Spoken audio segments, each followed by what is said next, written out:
makes the play, and Otis is retired. Well, that's the game plan right there for Jayla Wright. Of course, was known as a strikeout pitcher when she was an All-American at Duke, but she is very comfortable keeping the ball down in the zone with her drop ball and changeup combo, and she will take those easy ground ball outs to her infield every day of the week. Yesterday, Megan Grant hit in the 3 spot. Today, she's in the 2 hole. And what a homer she hit yesterday. People in the softball world and all over talking about the 313-foot moonshot, the longest homer in AUSL history.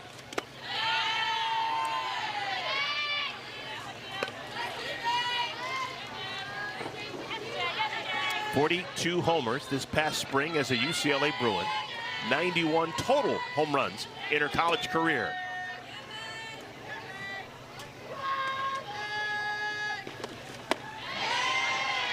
They appeal, no swing, so it's 3-0 to Grant. Well, I'm very curious if Megan Grant is going to get an inside pitch today or just this season until we see another home run like that on the left side of the outfield, because that inside pitch, she just was all over it. 3 balls and a strike. Going away. You can see the drop ball spin down in the zone. Kayla Kwolek does a really nice job getting under that ball.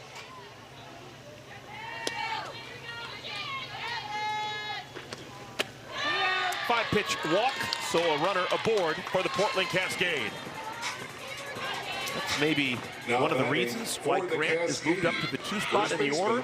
She's going to draw a lot of walks because of the concern these pitchers in the AUSL have with her. Once she's on, she's got run producers like Vidalis and Stewart behind her. It's exactly what she did when she was at UCLA this spring, was in that 2 hole consistently on base, whether she's drawing walks or hitting home runs. But forcing the hitters behind her and in front of her to get pitches. And you want someone like Tori Vidalis to be hitting with someone on base. This is where Tori Vidalis has thrived in her career. She is an RBI machine. 9th year as a pro, Tori Vidalis. She hits line drives that just keep going. I've always said she's a doubles hitter who hits a bunch of home runs because her doubles turn into homers with all the carries she gets.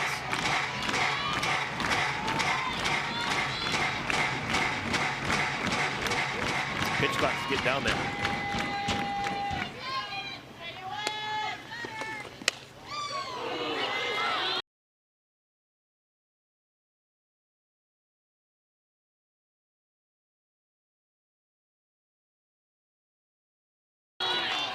That was a violation. It was a ball. So you can see our home plate umpire turning around, just making sure everyone has that noted. But there's 15 seconds here in the pro leagues that these pitchers have to get on the rubber and deliver the ball. Once you receive the ball from your catcher, that clock is going to start. And it's a quick clock. You see the clock winding down. Left part of your screen. It's at 10 now and 9. Ball gets away. Grant's going to take an extra base. So a runner in scoring position for Tori Vidalis. And Kenzie, this immediately is a situation where the Cascade can get in a good groove of things. Over the first couple of days, they have not hit well with runners in scoring position.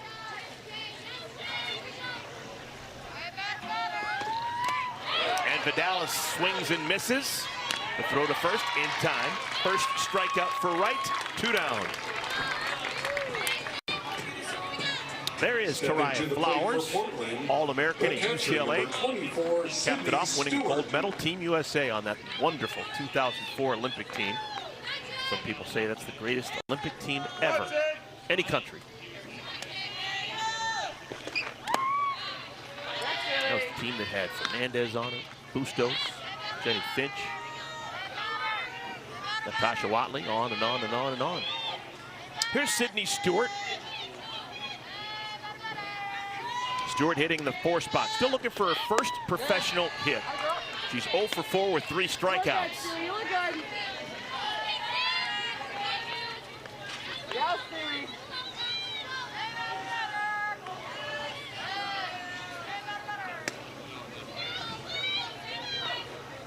Your pitch, your pitch. Good. Out, girl. Kenzie's so early in the season, but with the trouble hitting with runners in scoring position so obvious for the Portland Cascade, Is that something that they think about, they can coach up, or is it just a matter of playing more games and getting out of this rut? Yeah, you can feel it. And it's one of those things where you have so many rookies in this lineup, you don't want to talk about it too much because then it makes it bigger than it is, and you start to press as a player. And you know, someone like a Sydney Stewart, who was so talented, Big 12 Player of the Year, she's just trying to put a good swing on something. You don't want to make it bigger than it is and say, oh, we really got to make sure we hit that right side ground ball with the runner at second base. Just kind of focus on quality at bats, just like that, getting on base and then passing the bat throughout your lineup, your young lineup. So 2 5-pitch walks issued up by Jayla Wright. She walks Grant, and now she walks Stewart. Runners on at first and at second. And the catcher, Kowalik, will come out and have a conversation with Wright. Interesting battery. You got Wright and you got Kowalik, who both just a couple of weeks ago were telling others what to do, and now they're telling each other what to do. They both were assistants at high-level programs, Kowalik, Texas Tech, and Wright at her alma mater right here at Duke. Here's Sierra Sacco Ferry. You add in Aubrey Leach at Tennessee, or a Tori Vidalis, who's in the booth for the SEC network. There's so much knowledge and extra coaches on this field.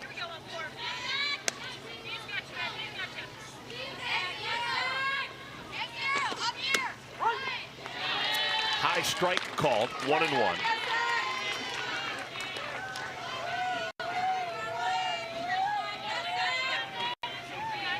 Second year in the AUSL, Sacco Ferry looking for her first hit of 2026.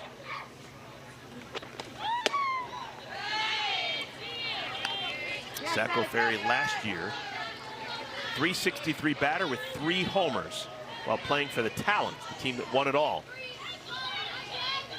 This year trying to get the Portland Cascade started as an expansion team. Oh, good pick by Kowalik. That was heading to the backstop. There's been a couple of pitches like that in this inning. Jayla Wright trying to find that drop ball. Everything that Jayla Wright is showing the Cascade, it's going to be down in the zone. And so if you're Sacco Ferry, you're zoning down, eyes are down, you just have to sit on one side of the plate. Hitters count here. I'm looking on one side and then getting your swing off. All the way to the backstop. That's ball 4. And Jayla Wright has walked the bases loaded. Ball hadn't left the infield, and Portland has the bases loaded with 2 outs. And it's trouble time early for Carolina. Kyler Holton, the pitching coach for the Carolina Cascade, or excuse me, Carolina Blaze, coming out. Just a quick conversation.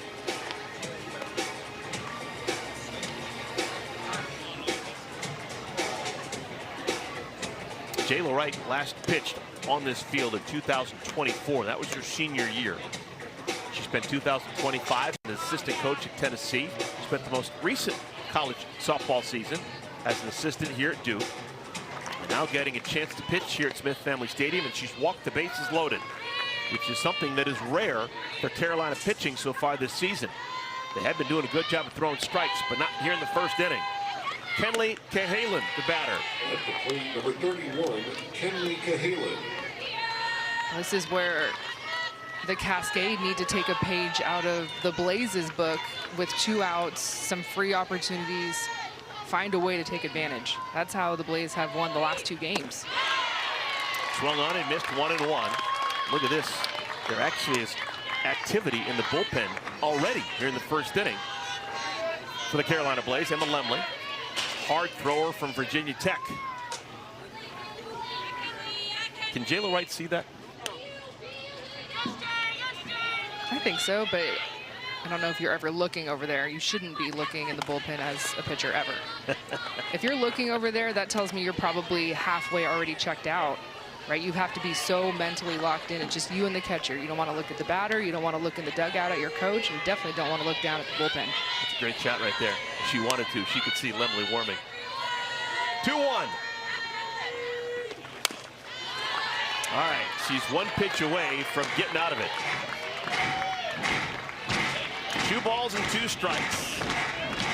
Cahalan, 1 for 4 in her first 2 games with the AUSL. Can Wright throw a strike?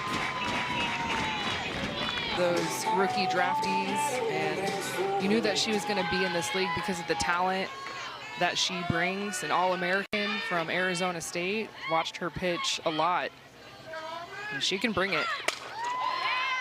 Aubrey Leach is the batter, lifts it foul and out of play. Leach 1 for 7, but that's not indicative of the way that she's swinging. She's put the ball in play every time she's come to the plate. Has a couple of runs batted in.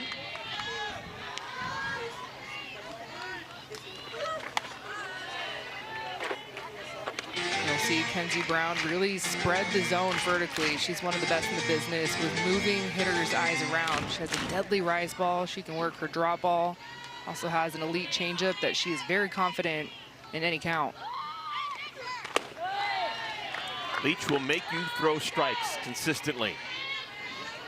2-1.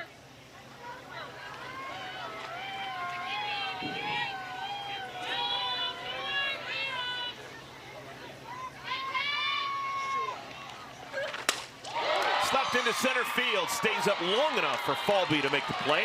Again, a great read off the bat by Kendra Falby. Those ones are kind of tough to catch, though, right? When they're right at you, and you're not sure if you need to take a step back or charge it. The ball was hit right on the screws. Let's check in with Savannah Collins. Well, the Cascade looking to pick up their first win of the season, and last night in the postgame, head coach Taraya Flowers was just talking about the quicker game that a lot of these newcomers are playing right now. They're not used to who's at their left and their right, but this is pro sports. You got to step up and be ready. What I found really interesting was the conversation she's been having with the pitchers, that they're trying to learn one another. How long can you go? How many outs? How many innings? And that's something that the staff is really trying to figure out right now to manage these games. What sticks out is of the 11 runs the Blaze scored last night, only 2 were earned because of the 3 errors. So she's telling them to still trust their defense as they put it together.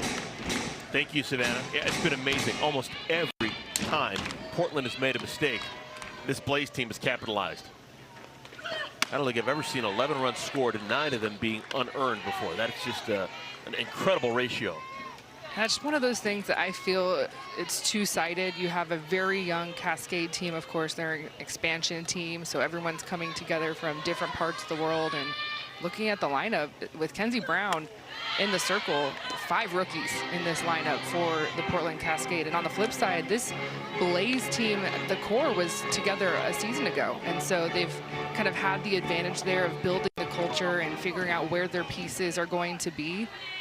And of course, you have Kara Dill, who was on the staff a season ago. She was the associate head coach and now is the head coach for the Carolina Blaze. So you just have that cohesive factor that you can tell right away. Game 1, they knew the Carolina Blaze did that. We've got to go. This is our home team now. We've got a home field, and we know how we started a season ago. We didn't like it. And we've got to come out and put a stamp on our first weekend, and they've done it. 3-2 pitch to Anna Gold.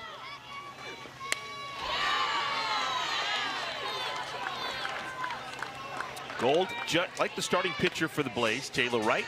This was her home field. College player, was tremendously productive during 4 years playing for the Blue Devils. Last year, Rookie of the Year in the AUSL. Trying to build on that. She's got 3 hits in 2 games so far this year. And she's aboard here in our first inning, drawing a 1-out walk.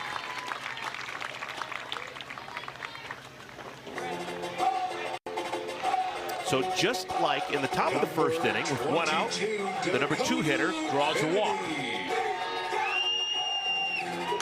Here's Dakota Kennedy. And folks, if you've been watching the first couple of games in their series, you kind of knew that Dakota Kennedy was going to get a start. She came off the bench and pinch hit both on Tuesday and on Wednesday, and both at bats were great. Saw pitches, hit a rope. She's earned the start tonight. So thinking about the 5 rookies in the lineup for the Cascade, Dakota Kennedy is the only rookie in the lineup for the Blaze.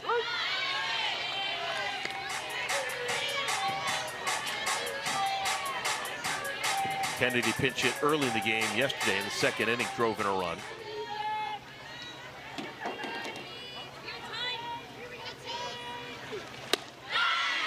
Yeah, good job by Kenzie Brown on 3 pitches. She strikes out Kennedy. 2 outs. That's a good look at her drop ball. This is what I'm talking about with expanding the zone, because with 2 strikes, Dakota Kennedy, she has to protect up by her eyes. She has to protect down by her knees. Here's Devin Netz, 2 for 5 with a homer through 2 games.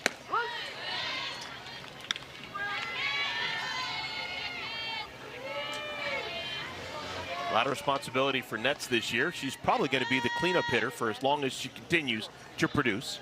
She's batted 4th in 3 consecutive games now. There's a lot of familiarity in this at bat, whether you have Sydney Stewart and Devin Netz, who were teammates and battery mates at Arizona, but then facing Kenzie Brown, who was their rival for a couple of years at Arizona State.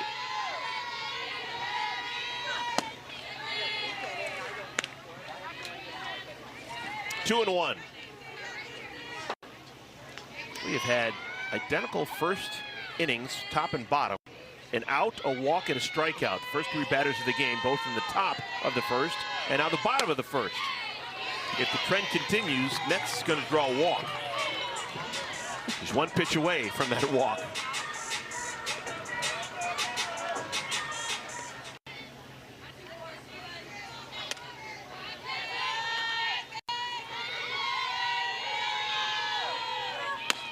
Wow. So identical first 4 batters of the game. Top of the first inning and bottom of the first inning. First, second, 2 walks allowed by Brown. 2 outs. Next batter up is going to be Kayla Kowalik. And what's she going to do? What's next? Well, she's supposed to walk. Okay. But I've watched a ton of Kayla Kowalik over the years. She is about as free swinger as there is. And when she swings, she makes contact. She's hard to walk. Well, she's a bad ball hitter. She's very comfortable going outside of the zone. Let me take a couple of balls off the plate, down, up. She can go get it. You've got to really be wild to walk Kowalik.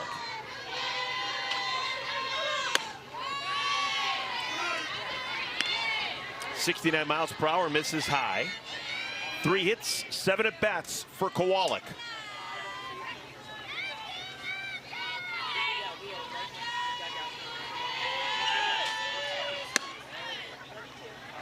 And Brown, just like Wright, struggling with the control in the first inning.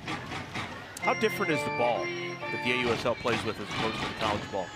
I held it in the preseason training camp, and it felt good to me. It's a Mizuno ball. It doesn't feel much different than the collegiate ball. Same slickness. I mean, all that kind of stuff? every ball is completely different, right? All brands, but even the same brand, it's so funny. I would always be made fun of because I would go grab the dozen balls in a box and I'd be picking which ones I want to pitch with, and everyone's like, they're all the same. No, they are not all the same. I can close my eyes, grab a ball and be like, this one is good, the seams are great, this one is not. And like, it's the same brand. It's a different ball. So it's a tough question to ask a pitcher. 3 balls and a strike. Brown in danger of walking, the bases loaded. Kowalik comes up empty, 3-2. 70 miles per hour, Kenzie Brown.